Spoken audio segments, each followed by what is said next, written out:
If you're just now joining us, I want to thank you for joining in. This is Conversations with the Candidates at Houston Media Source TV. I'm Gene Preuss with the Houston League of Women Voters. And with me tonight, our guest host is Mary Jane Mudd, who is immediate past president of the Houston League. Thank you for being on tonight.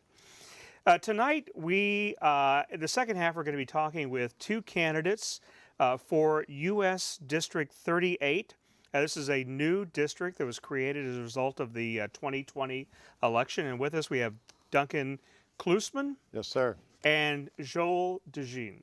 It's French. I took French in high school. I should be able to say that, but yeah, it's French from Haiti. Well, we want to thank you both for coming out, and we do want to mention to everybody, remind everybody that at the League of Women Voters, we're a nonpartisan organization, and we invite all candidates to be on the show with us who are running for a particular race. And so we'd also reached out to Wesley Hunt's campaign, but we did not get a response back. And so had they responded back, if they would have been able to make it, we would have certainly made a seat for them as well. And we thank you two for showing up.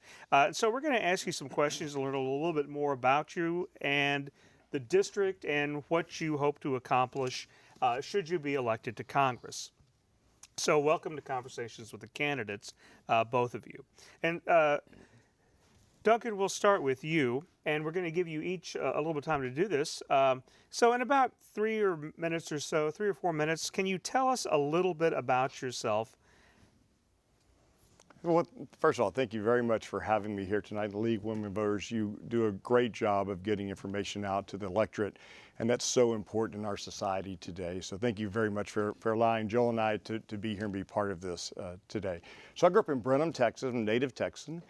Grew up in Brenham, kind of family there for generations, moved to Huntsville in high school and finished out my schooling in Huntsville, Texas, and then went off to stayed at Sam Houston for a couple of years, played tennis, and then went to the University of Texas and graduated with a double major in international business and finance. Found my way into the classroom and started teaching and had a 28-year career in public education.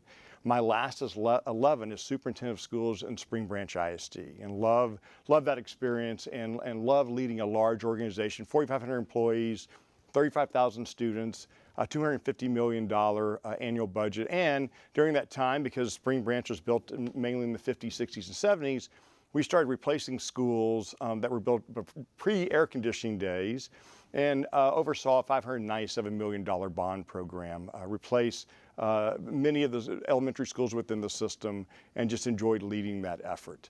And so lots of background in leading large organizations, being very involved in the community. I was on the Jersey Village City Council and the president of their Crime Control and Prevention District for many years.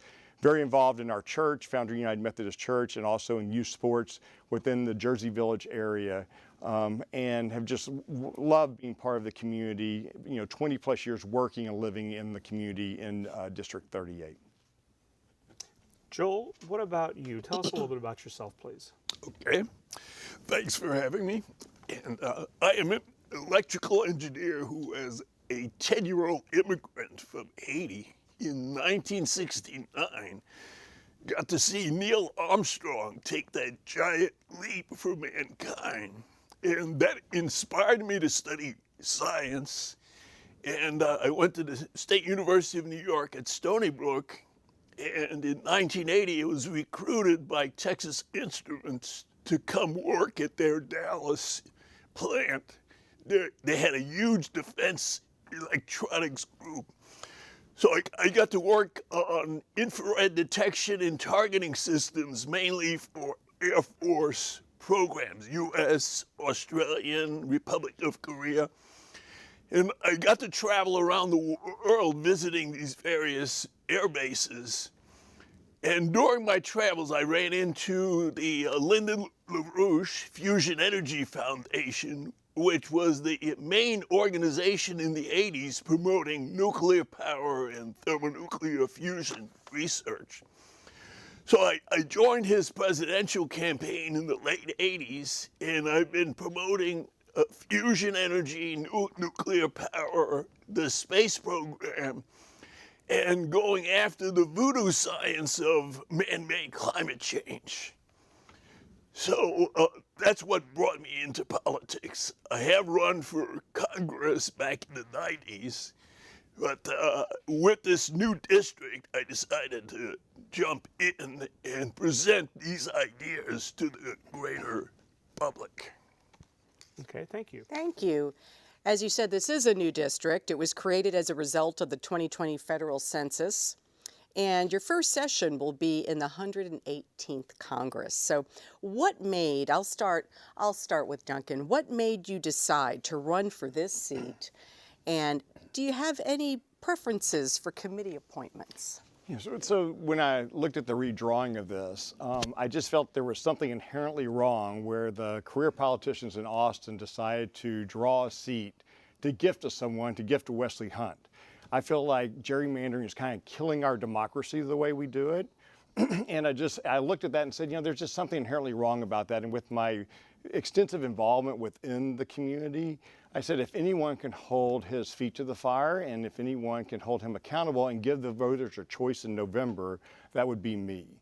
And so I decided to put my name in for the race. I won the Democratic nomination through the runoff process. And now I'm a candidate in the general election that's going on now in early voting, and then on November 8th for the general election day. And just felt like really, we need individuals to be able to have a choice in November, and I wanted to provide that choice and felt like with my experience I could provide that. What type of committee assignment? So obviously my education background, I want to serve on education and have an influence there. Also very interested in foreign affairs. I've been able to travel the world, see other cultures, understand how important America's position in the world is and how we need to maintain that, and would want to be able to have some influence on that through a foreign affairs type committee assignment. Thank you. Joel, what about you? Well, again, this is an open district, so there's no incumbent. So I wanted to run as an independent because if you look at foreign policy, when it comes to things like the war in Ukraine, there is virtually no difference between the Republican and Democratic parties when it comes to supporting war. Now, most Democrats supported the war in Iraq, supported the war in Afghanistan, supported NATO's attack on Libya.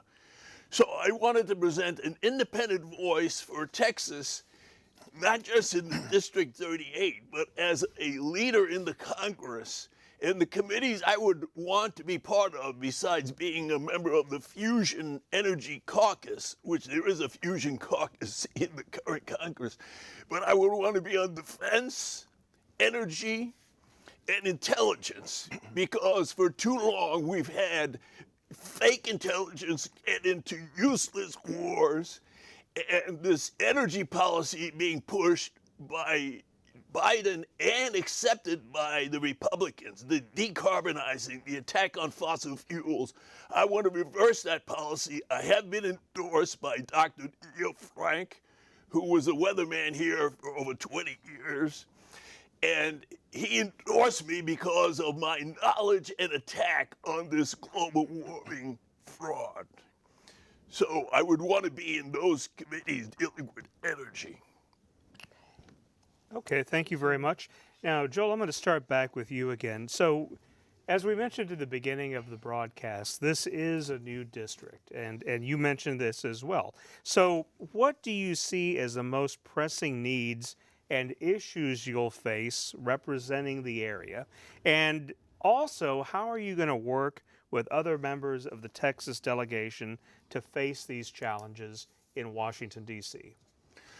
Well, the most immediate pressing challenge, which is true for the 38th district as well as every district in Texas and every district across the nation, is the threat that we are sleepwalking, stumbling into thermonuclear war.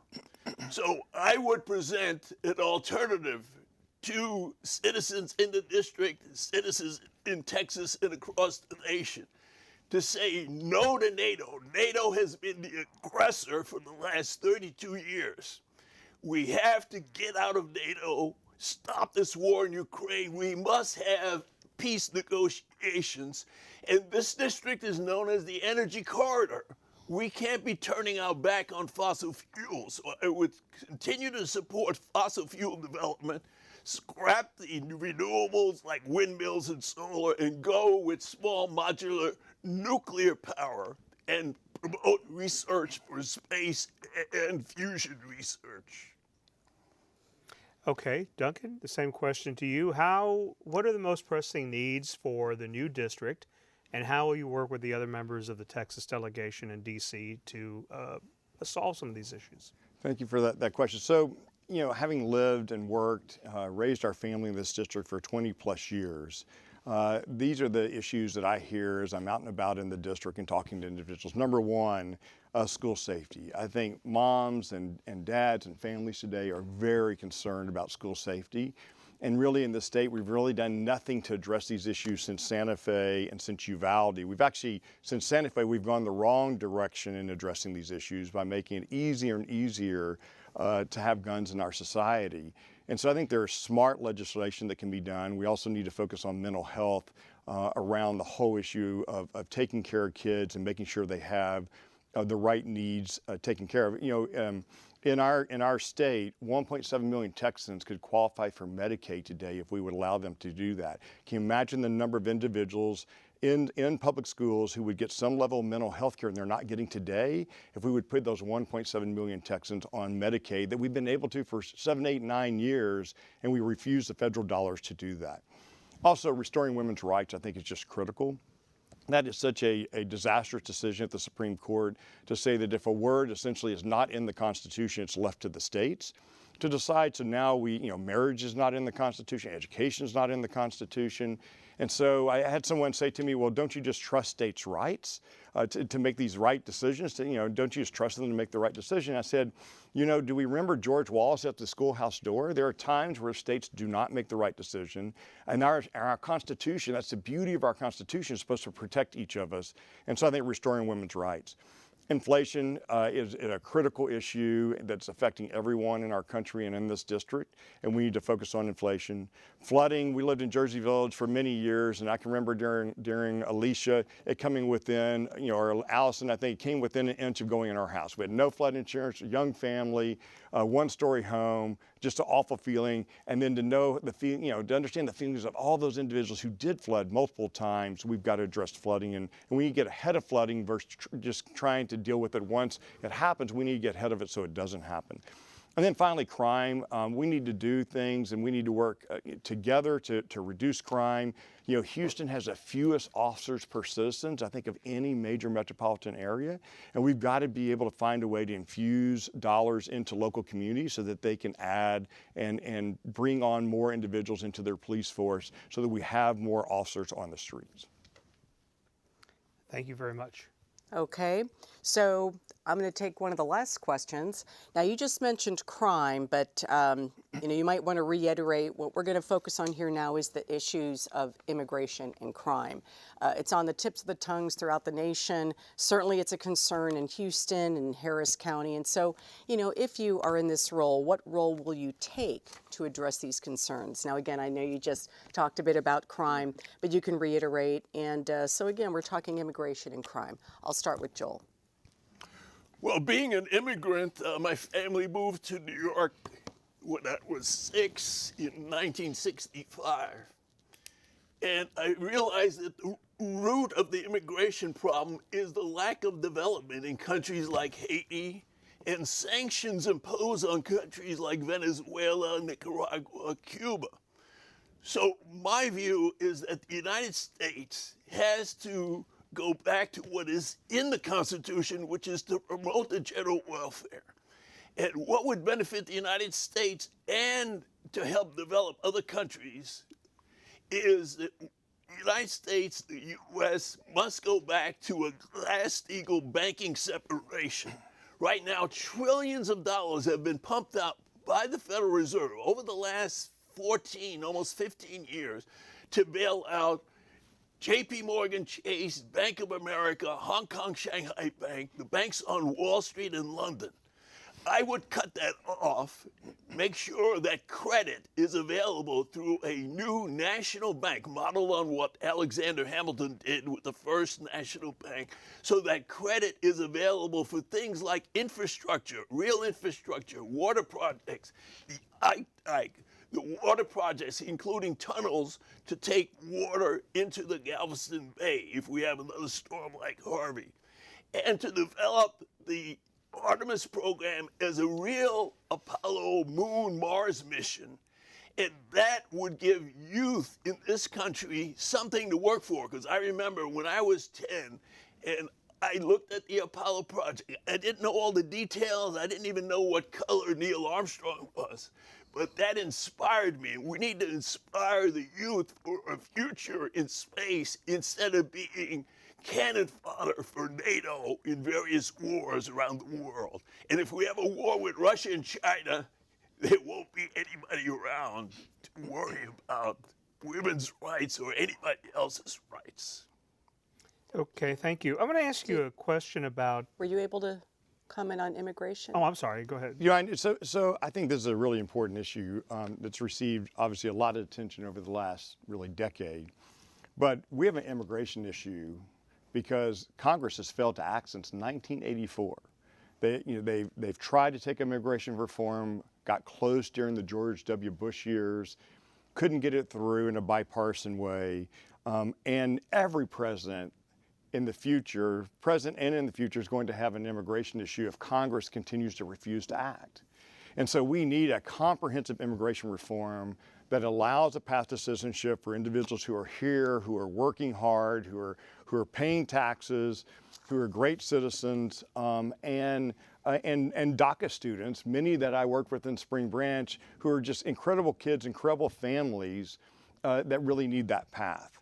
Then we also need a work program like we had in the 60s and 70s that we had in the past that worked, where individuals can be. In fact, one of the issues for the inflationary situation, where inflation is not a one-item issue. It's not gasoline is high, so we have inflation. We've had higher gas prices, higher oil prices than we have right now when inflation was very low. It's multiple issues. And one is the whole issue around employment. And so because we've lacked to have any comprehensive immigration reform, we now have an employment issue that's driving up costs. And so I would want to really work in a bipartisan way to get comprehensive immigration reform in. And on the side of crime, again, I think we need, and we've done this before at a federal level, is provide resources at the local level to add officers on the streets. And particularly in Houston, where we have a revenue cap, we now have the situation at the county where they have a budget that can't increase in inflationary times, and so they can't put officers on the streets that they need to. You know, we have over 400 vacancies within the sheriff's department because we can't raise the budget to pay those individuals the wage. In fact, I saw many of those individuals at the time leave the sheriff's department and come to the school district police department because of pay. And so, I think there are things we can do from a federal level to provide those resources to the local level to make sure that we get more officers on the street to really address the issue of crime. Thank you. All right, so I've got a question, but I'm going to ask for a quick response about a couple of minutes each, and it's the biggest question of them all. So, talking about the economy, arguably we're in a recession. And since the U.S. House has the primary budget fiduciary responsibility in our government, what position will you take regarding the economy and the nation's infrastructure? Joel, we'll start with you. Well, basically 4 steps that need to be taken. First, like I said before, we must reestablish Franklin Roosevelt's Glass-Steagall Act.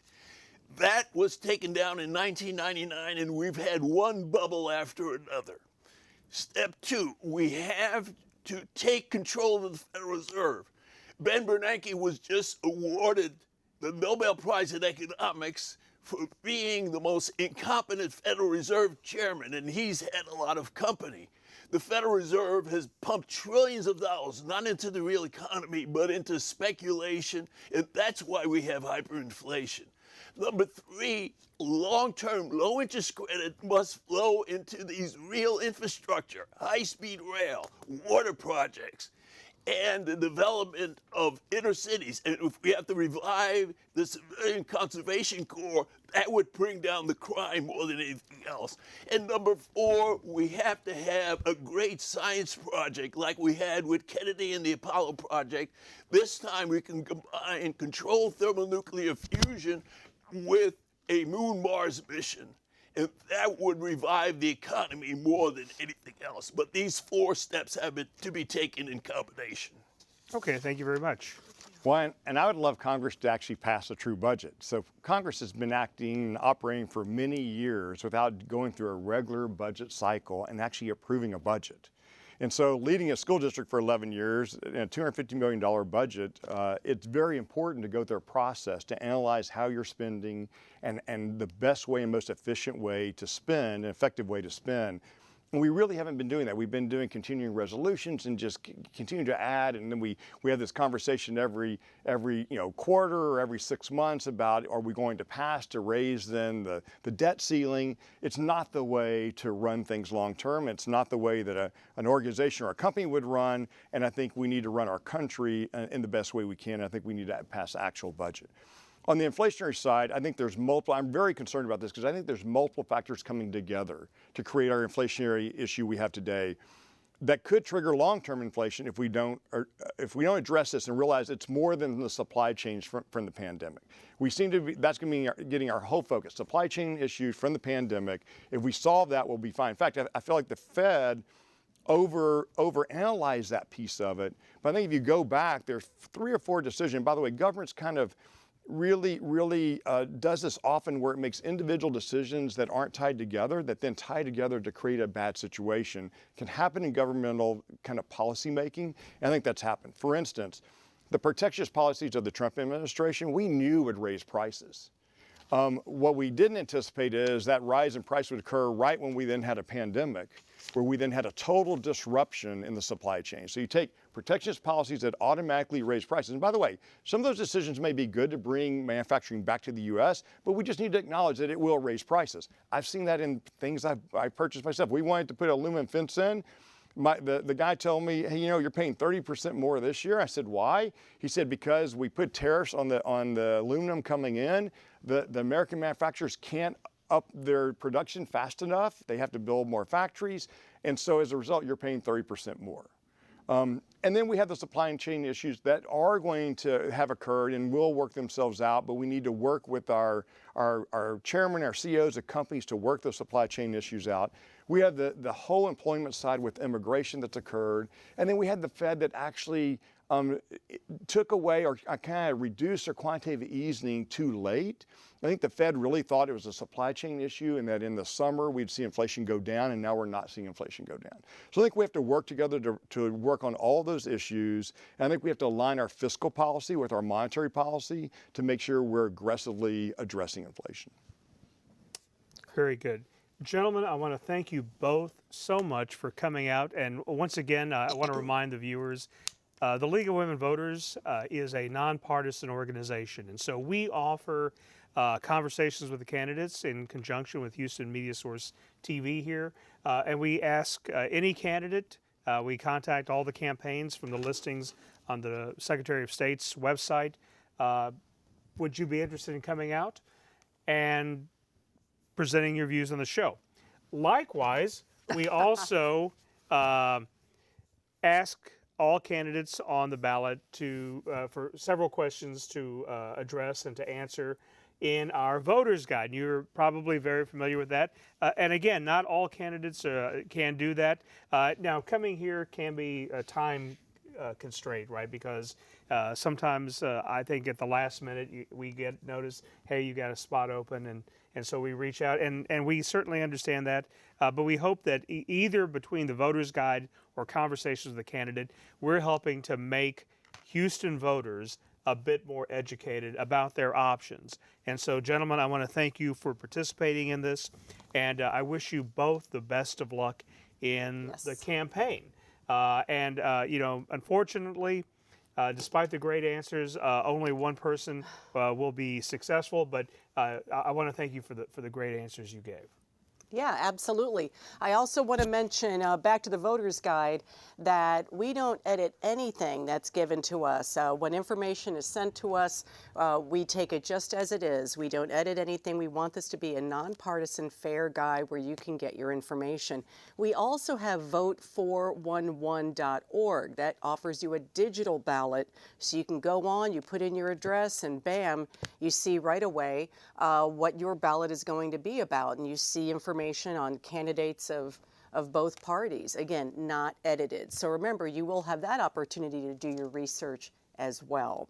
And I want to thank the two gentlemen for being here this evening. I think it's been a very good conversation. Thank you very much. Thank you. So one other question that I wanted to ask a follow-up, and I've got about a minute left. And I know you talked about school safety, and that's not something that you had a chance to mention. So I wanted to ask you, in about the minute or so that we've got left, what are your thoughts on school safety? Because gun control is an issue that is coming up in the news, and Congress hasn't done anything since the 1980s as well on gun control, but they're expecting some changes. So how would you address that if you're elected?